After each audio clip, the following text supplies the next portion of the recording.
नमस्कार मित्रांनो, लग्नानंतर होईलच प्रेम या मालिकेच्या येत्या भागामध्ये प्रेक्षकांना एकदम जबरदस्त आणि अनपेक्षित ट्विस्ट पाहायला मिळणार आहे. आजच्या भागाची सुरुवात देवासमोर उभे असलेल्या मानिनी आणि पार्थपासून होते. मानिनी पार्थला सांगते की देवाला प्रार्थना कर, घरची लक्ष्मी पुन्हा घरी यावी. पार्थ काहीच बोलत नाही आणि तेवढ्यात दरवाजात जी व्यक्ती उभी असते तिला पाहून सगळेच थक्क होतात.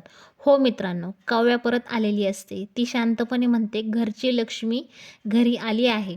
पार्थला विश्वासच बसत नाही. काव्या अचानक घरी कशी काय आली?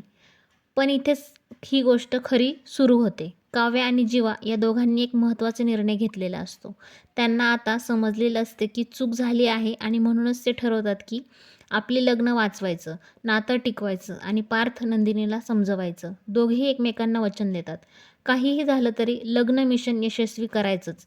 यानंतर काव्या बॅग घेऊन देशमुखांच्या घरी येते आणि जीवा मोहित्यांच्या घरी नंदिनीकडे जातो. पार्थ काव्याला पाहून शॉक होतो, तर काव्या मात्र आत्मविश्वासात म्हणते, मी इथेच राहणार आणि कुठेच जाणार नाही. इकडे नंदिनीच्या घरी जीवा पोहोचतो. नंदिनी गोंधळलेली असते. ना बोलावं ना कळावं, तरीही जीवा थेट घरात येतो.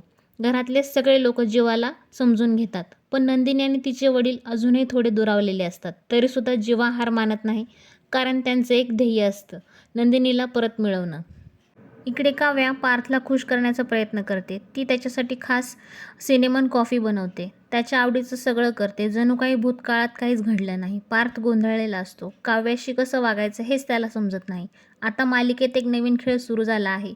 प्रेम, हट्ट, पश्चाताप आणि दुसरी संधी यांचा. काव्या आणि जीवाचं खरंच पार्थ आणि नंदिनीला समजून घेऊ शकणार आहेत का? हे 4 जण पुन्हा एकत्र येणार आहेत का? की नात्यांमध्ये अजून नवीन वादळ येणार? हे सगळं जाणून घेण्यासाठी लग्नानंतर होईलच प्रेम पाहायला विसरू नका. व्हिडिओ आवडला असेल तर लाईक नक्की करा, चॅनलला सबस्क्राईब जरूर करा आणि कमेंटमध्ये तुमचं मत मला नक्की सांगा.